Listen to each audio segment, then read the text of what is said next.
क्यों ढलता जा रहा कांग्रेस का सूरज?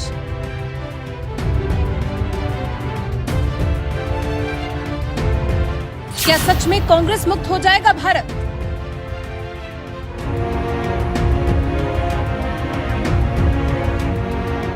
देश को मजबूत विपक्ष की जरूरत, कांग्रेस कहां है? आपको याद हो तो अभी हाल ही में पुणे में एक कार्यक्रम में केंद्रीय मंत्री नितिन गडकरी ने कहा था कि वो दिल से चाहते हैं कि कांग्रेस मजबूत हो, पार्टी से निराश होकर नेता पार्टी का साथ न छोड़ें। ऐसी अपील की थी केंद्रीय मंत्री नितिन गडकरी ने। आखिर क्यों बीजेपी के नेता को कांग्रेस से इस तरह की अपील करनी पड़ी? शायद इसलिए क्योंकि किसी भी देश के लिए एक मजबूत विपक्ष होना भी उतना ही जरूरी होता है जितना सत्ता पर बैठने वाला। लेकिन लगता है जैसे कांग्रेस की तो विपक्ष बनने की या फिर यूं कहें कि राजनीति में बने रहने की ही दिलचस्पी खत्म सी हो गई है। कहां कांग्रेस एक समय में बीजेपी को कड़ी टक्कर दिया करती थी, अब तो जहां चुनाव होते हैं वहां पहले कांग्रेस में घमासान होता है, कांग्रेस बिखर जाती है और उसके बाद चुनाव होते हैं और कांग्रेस के हाथ रह जाते हैं खाली। पार्टी का G23 वैसे ही पार्टी के लिए चिंतित नजर आता रहता है और अब तो पार्टी के युवा भी पार्टी से मुंह फेरते हुए दिखाई दे रहे हैं। अभी जब इस साल के अंत में गुजरात में विधानसभा चुनाव होने वाले हैं, उससे पहले आप पार्टी के खिलाफ हार्दिक पटेल की धमकियां तो सुन ही रहे होंगे। भाई पार्टी के युवा नेता हैं, लेकिन ऐसा लग रहा है जैसे पार्टी से मोह भंग हो गया है। गुजरात चुनाव से पहले कांग्रेस में उथल पुथल मच गई है। एक के बाद एक हार्दिक पटेल के बयानों और आरोपों से कांग्रेस में अंदरूनी हड़कंप मचा हुआ है। हार्दिक पटेल साफ कह चुके हैं कि प्रदेश नेतृत्व उन्हें परेशान कर रहा है। राज्य में कांग्रेस नेता चाहते हैं कि हार्दिक पार्टी छोड़ दे। यहाँ तक कि हार्दिक ने तो राहुल गांधी से भी इसकी शिकायत की, लेकिन फायदा कुछ भी नहीं हुआ। यही होता आया है कांग्रेस में कि कांग्रेस में कांग्रेस के नेताओं की ही बात नहीं सुनी जाती। कांग्रेस नेताओं की समस्या का हल निकालने में ही पार्टी नेतृत्व को दिलचस्पी नहीं रहती, तो कहां कांग्रेस देश की समस्याओं का हल निकालने में रुचि ले पाएगी? यही संदेश जनता के बीच जाता जा रहा है और धीरे धीरे कर कांग्रेस से लोग मुंह फेरते जा रहे हैं। 3 साल पहले पाटीदार नेता हार्दिक पटेल ने कांग्रेस की सदस्यता ली थी। उनके पीछे आंदोलन से भरे जिग्नेश मेवाणी और जेएनयू स्टूडेंट पॉलिटिक्स से निकले कन्हैया कुमार भी आए थे। मेवाणी तकनीकी कारणों से कांग्रेस में शामिल नहीं हो पाए थे, लेकिन कहा यह जा रहा है कि आगामी चुनाव में वो पार्टी का हिस्सा हो सकते हैं। प्रत्याशी के तौर पर गुजरात चुनाव में उतर सकते हैं मेवाणी। वहीं सीपीआई नेता रहे कन्हैया कुमार ने भी कांग्रेस ज्वाइन की थी। अब इनका क्या रवैया रहता है ये तो आगे आने वाले वक्त में ही पता चल पाएगा।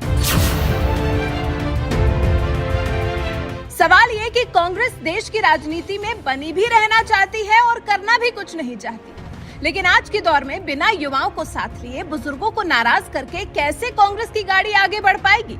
पिछले कुछ दिनों में जिग्नेश, हार्दिक और कन्हैया जैसे युवा नेता पार्टी से जुड़े तो हैं, लेकिन इनका रवैया देख, साथ ही कांग्रेस नेतृत्व का रवैया देख कहा नहीं जा सकता कि ये कब तक पार्टी के साथ रहने वाले हैं। कांग्रेस की ब्रिगेड में अपने ही कुछ दिग्गज युवा नेता ऐसे हैं जो पार्टी से नाराज चल रहे हैं। मध्य प्रदेश की राजनीति का बड़ा चेहरा माने जाने वाले, एक वक्त में राहुल गांधी के सबसे करीबी रहने वाले ज्योतिरादित्य सिंधिया ने बीजेपी का दामन थाम लिया और कितना अच्छा कर रहे हैं बीजेपी में रहकर। फिर राजस्थान में भी हलचल बहुत ज्यादा है। सचिन पायलट काफी लंबे समय से अशोक गहलोत सरकार से परेशानी का मुद्दा उठाते रहे हैं, लेकिन मजाल है कि नेतृत्व के कानों पर जूं तक रेंग जाए। कांग्रेस की अंदरूनी रस्साकशी इतनी ज्यादा बढ़ चुकी है कि एक के बाद एक राज्य से चुनाव हाथ धोती चली जा रही है।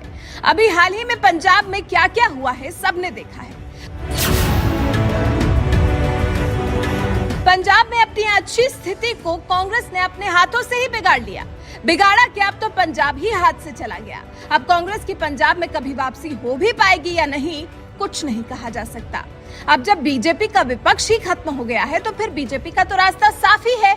देखिए ना, बिहार, ओडिशा में कांग्रेस इकाई में बदलाव की जरूरत है। झारखंड, जम्मू और महाराष्ट्र में भी कांग्रेस को लेकर असंतोष बढ़ रहा है।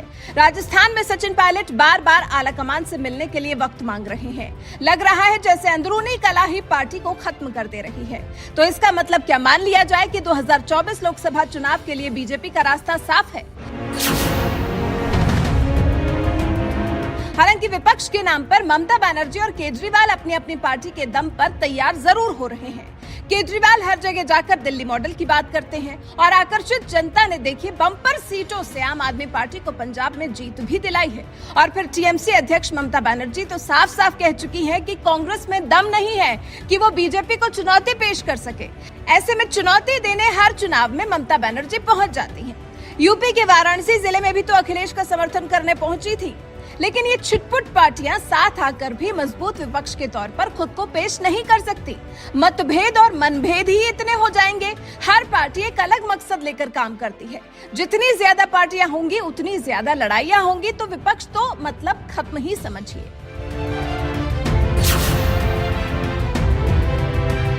क्योंकि युवाओं के बाद G23 के नेतागढ़ भी तो है ही। कांग्रेस के पुराने दिग्गजों का एक समूह लगातार पार्टी में सुधार की वकालत कर रहा है। कांग्रेस के 23 सीनियर नेताओं ने पार्टी की कार्यशैली, संस्कृति और हाईकमान को लेकर सवाल उठाते हुए एक चिट्ठी लिखी थी। इनमें गुलाम नबी आजाद, कपिल सिब्बल, आनंद शर्मा, मनीष तिवारी, भूपेंद्र हुड्डा, पृथ्वीराज चौहान, शशि थरूर जैसे नेता शामिल थे।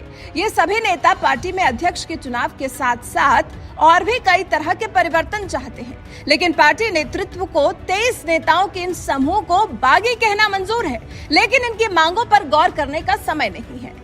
अब जब अपने ही नेताओं के लिए पार्टी आलाकमान के पास वक्त नहीं है, और फिर कांग्रेस को साथ ही साथ ये भी समझ लेना चाहिए कि कांग्रेस की हालत कितनी खराब हो चुकी है, बस उसे एहसास नहीं हो पा रहा है। वैसे आपका कांग्रेस की हालत को लेकर क्या कहना है? अपनी राय हमें कमेंट कर जरूर बताएं।